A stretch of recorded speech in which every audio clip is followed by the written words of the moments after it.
우리 비님들 혹시 약 5주 뒤에는 어떤 날인지 혹시 아시나요? 네, 성탄절입니다. 성탄절 하면 무엇이 떠오르나요? 뭐 캐롤 소리, 그 성탄절 특유의 종소리 있죠. 저는 그게 항상 자주 떠올라요. 그리고 어떤 캐롤의 노래에 나오는 그 종소리와 그 멜로디들이 성탄에 들어갔다, 진입했다라는 어떤 그런 마음을 생각을 막 갖게 만드는 것 같습니다.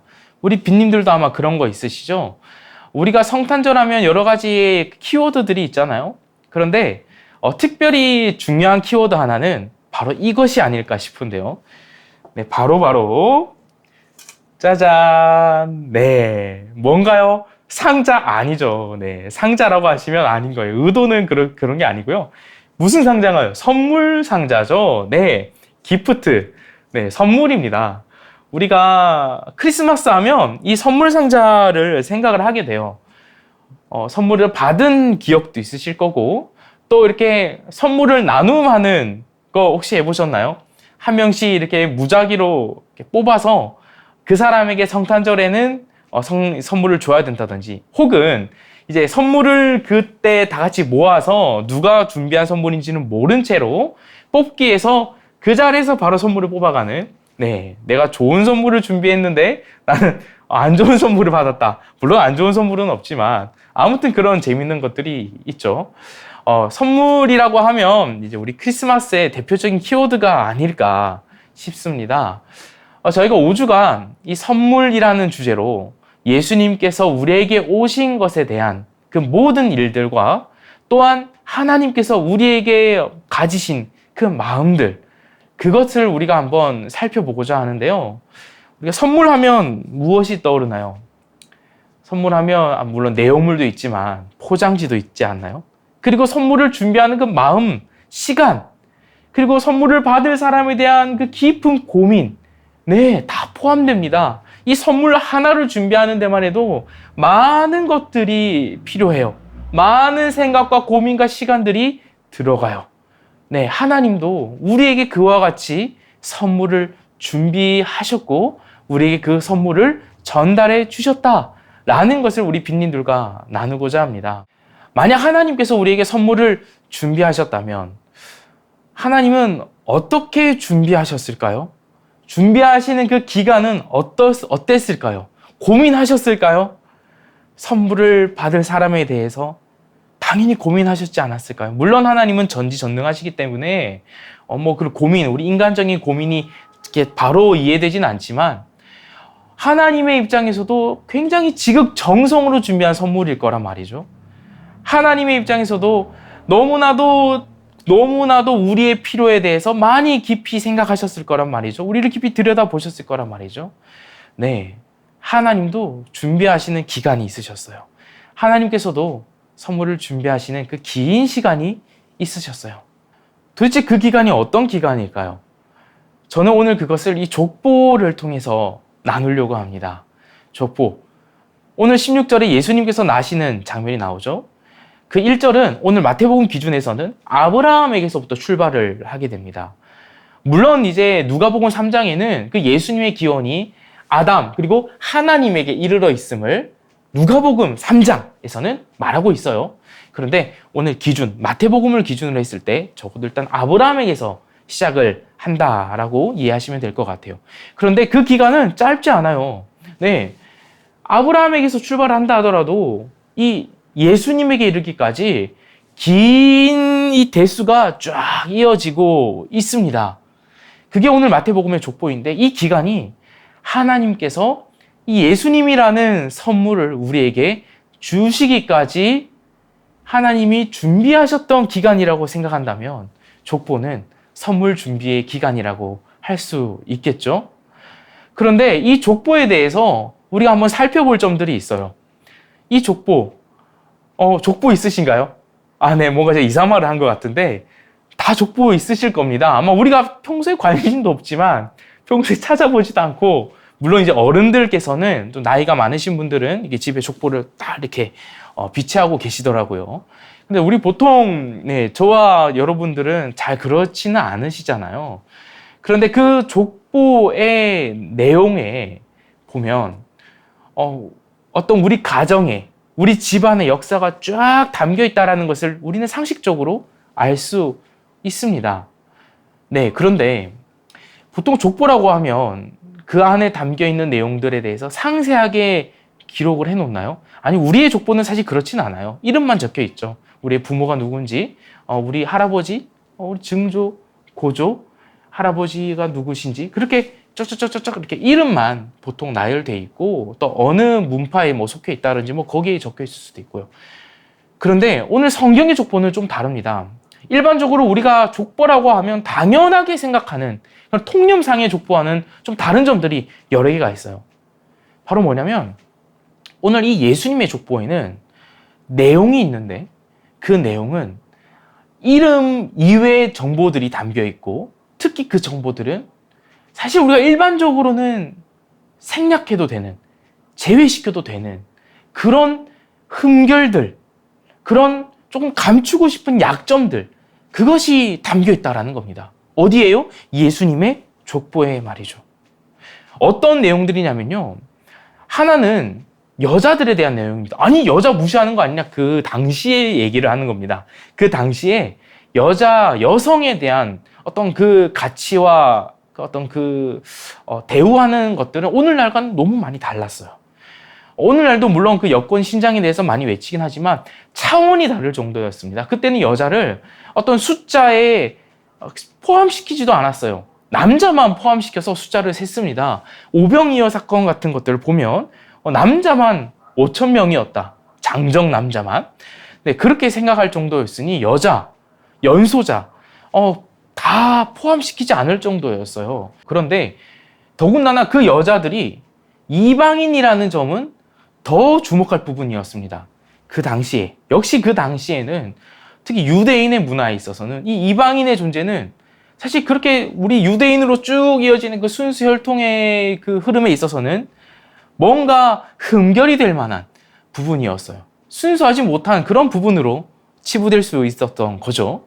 특히 왕이신 예수님, 메시아이신 예수님을 지금 마태는 전하고 있습니다. 그런데 그 시작부터 이런 예수님의 족보에 여자, 그리고 그 여자의 대부분이 이방인이라는 점. 누가 이방인이었냐면요.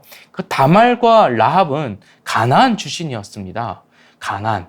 그러니까 이스라엘 백성이 또 많이 싸웠던 그 팔레스타인 지역에 있는 사람들이었죠. 그리고 이제 룻은 모압 출신이었습니다. 그러니까 예수님의 이 조상들 중에 이방인 출신의 그런 할머니, 어머니들이 많이 있었다. 근데 여기서 끝나면 그나마 뭐 괜찮네 할 수 있는데 더 큰 문제는 이제 부도덕한 점들 때문에 나타납니다. 예수님의 족보에는요 여러 가지 성적인 부도덕의 문제가 많이 암시되어 있습니다.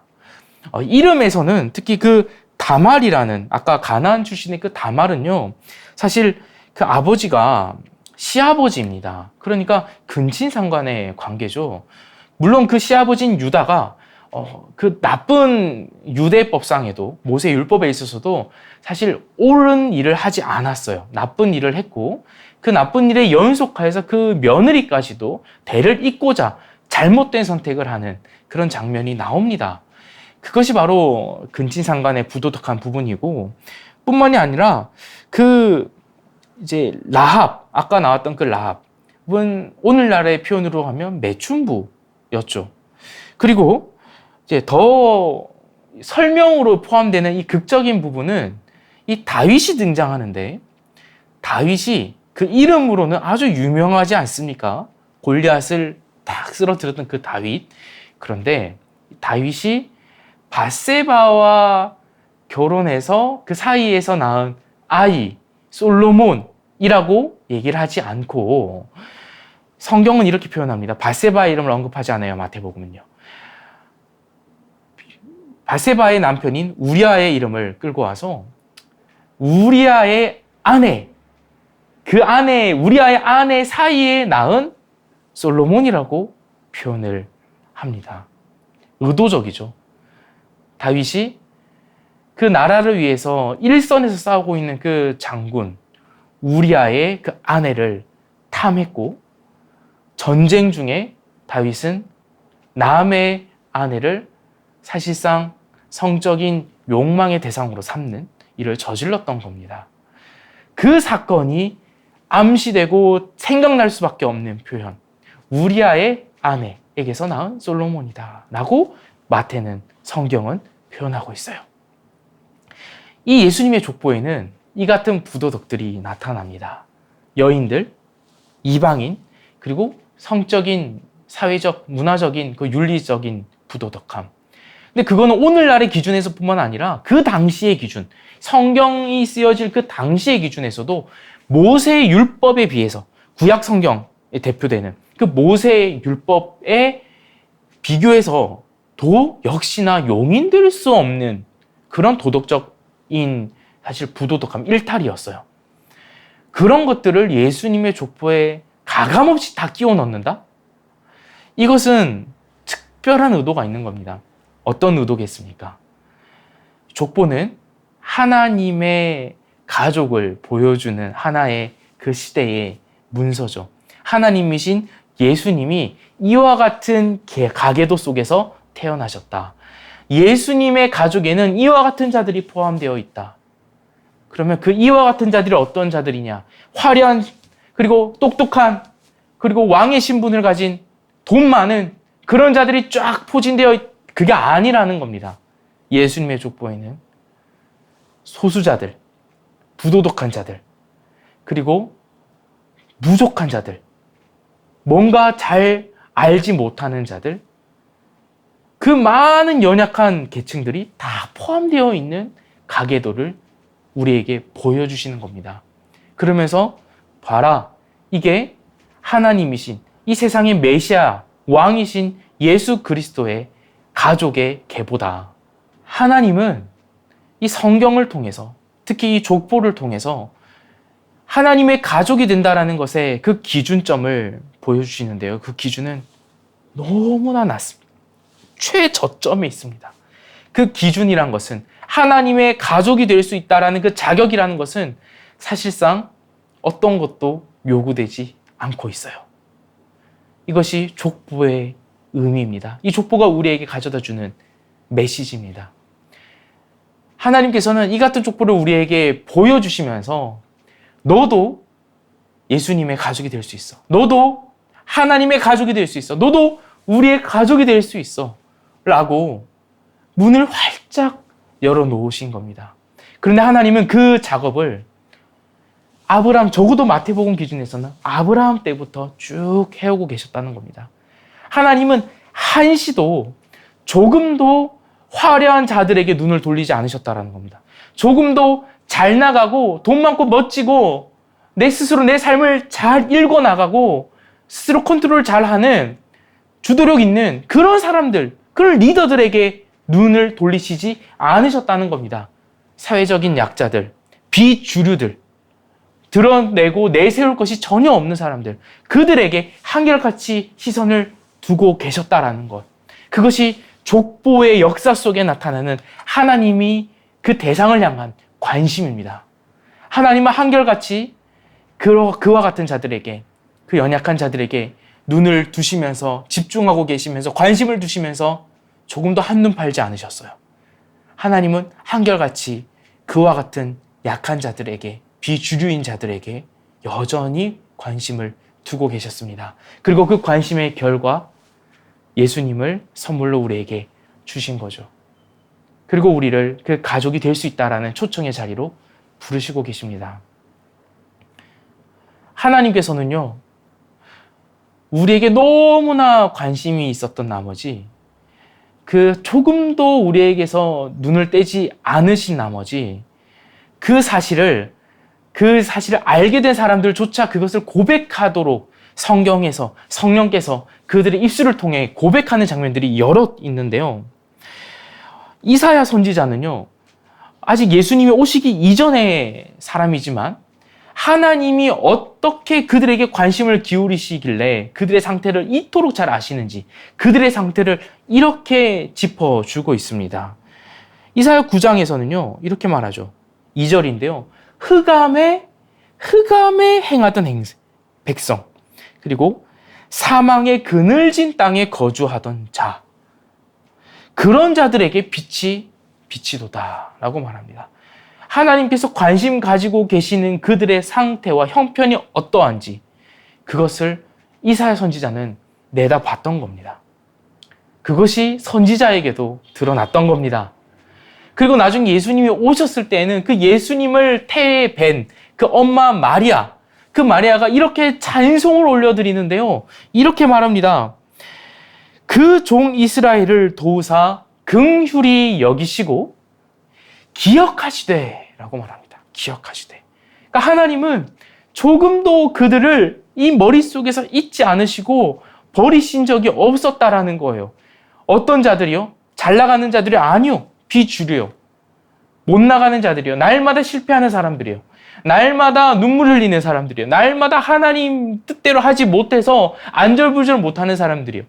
날마다 이 바쁜 이 삶에 치여가지고 어찌할 줄 모르는 그 사람들이요. 그 사람들에게서 하나님은 눈을 떼지 않으셨다라는 거예요. 기억하셨다고요. 긍휼히 여기셨다고요. 그것을 아는 겁니다. 성령께서 그 마리아에게 감동을 주시니 그 사실을 찬송하며 고백하는 겁니다. 우리가 사실 내 기준에 달하지 못하는 사람들을 볼 때 한심스러운 마음이 생길 때가 있어요. 일해 보시는 분들, 일하시면서 물론 이제 나도 그 과정을 겪었던 사람이지만 내가 상급자가 되고 나서 내가 어느 정도 그 일이 숙련되고 나서 신입이 들어왔는데 일을 잘 못해요. 막 어버벙 막 그렇게 하면 답답하잖아요. 한심할 때가 있잖아요. 그런 일의 측면에서도 일상생활에서도 우리는 누군가를 쉽게 한심스럽게 여기고 또 너무나도 부끄러운 죄를 저지른 사람에 있어서는 그 사람조차 멀리하게 되고 또 그 사람 자체를 수치스럽게도 여기고 그래서 우리는 족보에서 집에서 누군가가 이렇게 잘못을 저지르면 족보에서 파버린다 그런 말도 하잖아요. 왜요? 수치스러우니까요. 그게 또 이해되고요. 상식선에서. 네, 우리 집안의 부끄러움을 감추는 것이 드러내지 않는 것이 상식적이잖아요. 그런데 하나님은요 그러지 않으셨어요. 하나님은 우리를 부끄러워하지 않으셨습니다. 우리에게 집중하고 계시면서 우리의 모든 수치를 다 보시면서까지 그 모든 것들을 다 감내하시면서까지 우리에게서 시선을 조금도 떼지 않으셨어요. 그 긴 가계의 그 계보가 이어지는 순간 모든 면에서요. 그것을 어떻게 할 수 있냐면요. 성경은 이렇게 말합니다. 히브리서 2장에서 11절인데요. 그러므로 형제라 부르시기를 부끄러워하지 않으게 하시고 우리를 예수님을 선물로 전달할 그 우리에게 대하여서 우리를 형제라 부르시기를 부끄러워하지 않으셨다고 성경이 증언합니다. 그리고 심지어는 17절에서는 예수님께서 그 형제라 부르시는 그 자들, 그들과 같이 되심이 마땅하다라고까지 합니다. 예수님이 그렇게 부끄러운 우리에게 그와 같은 모습으로 오시기를 기뻐하셨다고요.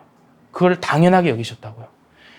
이것이 하나님이 그 긴 가계도를 쭉 이어오시면서 우리에게서 조금도 시선을 떼지 않으시면서 우리를 향하여 가지셨던 마음입니다. 이 족보에는요, 수치로 가득한 우리를 향하여서 부끄러움으로 가득한 실패로 가득한 매번 연약함과 매번 넘어지고 매번 하나님의 뜻에 합당하지 못하는 그런 우리들에게 여전히 일관된 하나님의 모습을 보여주고 있습니다. 한결같이 우리를 조금도 부끄러워하지 않으시고 우리에게서 조금도 시선을 떼지 않으셨던 그 하나님이요. 하나님께서도 이런 선물을 준비하셨어요. 준비하시는 그 과정을 하나님도 겪으셨어요. 기다리셨어요. 기대하셨어요. 선물을 받을 우리를 생각하시면서 선물을 전달할 때 우리가 지을 그 표정을 생각하셨을까요? 우리의 어떤 그 반응을 상상하셨을까요? 하나님께서는 그 모든 것들을 준비하시면서 우리를 보시면서 기대하셨어요. 부끄러워하신 것이 아니라 기뻐하셨어요. 우리 빈님들을 너무너무너무 기대하셨다고요. 예수님이라는 선물을 전달할 때에 우리가 어떤 변화가 일어날지, 어떤 반응이 있을지 그것을 아시고 기대하시면서 너무너무 기뻐하셨다고요. 조금도 우리에게서 시선을 떼지 않으셨다고요. 조금도 선물을 전달할 대상을 바꾸지 않으셨다고요. 우리에게서요. 우리 빈님들 여러분에게서요. 그게 하나님의 마음입니다. 족보에 나타난 한결같은 하나님의 마음이요. 그렇다면 우리 빈님들, 우리 스스로, 나 스스로가 내가 수치스럽게 여겨지고 내가 너무 모자라게 여겨지고 내가 너무 실패자처럼 여겨질 때 많지 않습니까? 이 경쟁 사회 속에서, 이 비교가 너무나도 쉬운 이 사회 속에서 너무 내가 못나 보일 때가 너무 많지 않나요? 그런데 그럴 때마다 하나님은 우리를 그렇게 보지 않으셨다라고 생각하셔야 됩니다. 하나님이 그러셨으니까요.